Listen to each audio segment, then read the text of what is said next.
As I'm trying to figure out where this series is going, I'm realizing there are a lot of things I can tell you guys that don't really belong to any particular subject. So I made a collection of random tips and tricks that I just couldn't place anywhere else, and I also couldn't overlook them because I think they're very valuable. My name is Dorian, and these are my top 5 iRacing hacks. If you enjoy it, leave a like, and if you want to see more, then subscribe to the channel. Let's get started. The camera is probably one of the most important tools you can use in sim racing. Adjusting the camera angle properly can make or break your consistency and overall performance. I think a lot of people know it at this point, but if you don't, you could be missing out. We all have different setups, so we need to be able to adjust the camera to our specific needs. This is how you do it. Right, so the first thing you want to do is go to your cockpit camera. We'll use the replay menu, up arrow, cockpit, and then we hit Control F12. That'll bring up the camera edit menu, and we have all sorts of options here. Really fine-tune your camera settings. So we can tilt our head left and right, we can tilt it up and down, and we can get shorter, we can get taller, and we can move all the way to the right, all the way to the left, move backwards, move forward. That's the sort of thing you can do here. You can also change your field of view amongst other things here.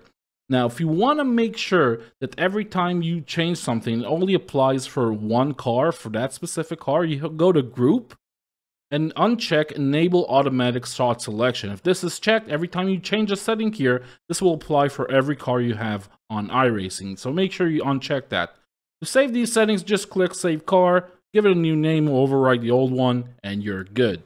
Remember the camera tool I just showed you? Well, there's a nice little feature it has that can help us increase tire noise. As pretend racing drivers, we need to be able to recognize how much tire we're using at any given moment. This will give us more information on what the tires are doing and will allow us to be more decisive in real time. It takes some time to get used to reacting to a slide from noise rather than physical or visual feedback, but I think it's worth it. The tire noise will be your first line of defense against insta-spins, understeer, and locking up under braking. And that's because the tire noise is the fastest input you have, especially in low to mid-range wheels.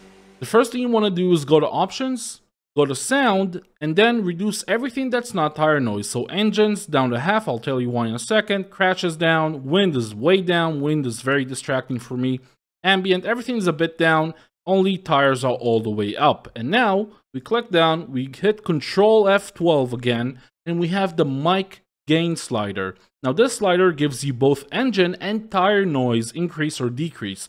So that's why I took the engines down to half, because I'm going to increase this to have more tire noise, but I don't want the engine volume to be overwhelming. You want to play around with this until you can hear the right amount of tires so you know exactly what they're doing at any given moment.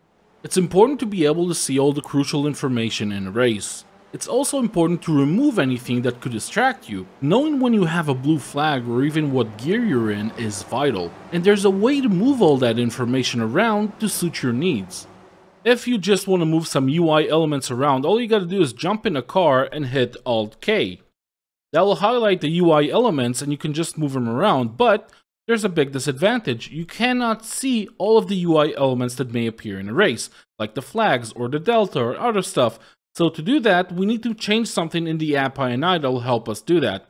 And there's another thing you cannot do here, which is just in case you're running a triple screen setup or an ultra wide, you won't be able to move these elements all the way to the side. It will limit you. There's something you can do in the app INI to change that. So let's jump over there. To reach the app INI, all you gotta do is go to your iRacing folder inside Documents, and then you have this file called App. Now, make sure you back it up before you make any changes. So all you gotta do is make a new one and call it something else. Put it in a separate folder or in this folder, doesn't matter. Just make sure you got a backup copy, just in case you mess something up, so you'll be able to restore that very quickly.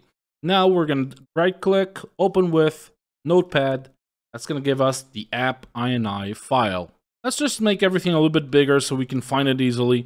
Now we want to look up, by hitting Control F, force visible when move. Find next, I'll find you the right entry, and then you can change it to 1, and that will force all movable controls to become visible when moving UI elements. The second one we want to choose is Drive UI full screen. And that's not going to find it because we need to hit up. Okay, so Drive UI full screen. Once you change that to 1, If you have a triple screen setup or an ultra wide, it will let you move the UI elements all the way to the side, clearing up your windshield. Losing frame rate halfway through a corner or in the middle of a race can really compromise your driving. First of all, lower frame rates increases input lag, and second, it will make the sim appear to be stuttering, which is not only annoying, but also increases the risk of making a mistake. Now there's a lot of graphic options to play around with, but there's one that could help you make it all better. It's called Dynamic LOD. If we'll go to Options and Graphics, we can find it right here and the FPS counter beneath it. This FPS counter is basically the target that the simulator will try to maintain throughout the race, throughout the lap.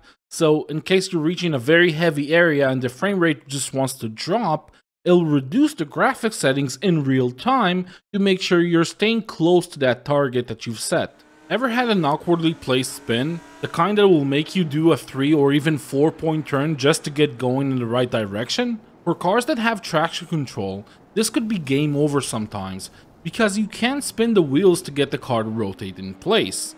Or can you? Again, we go to Options, and then we go to Controls, and we're gonna scroll down quite a bit until we can find Traction Control Toggle.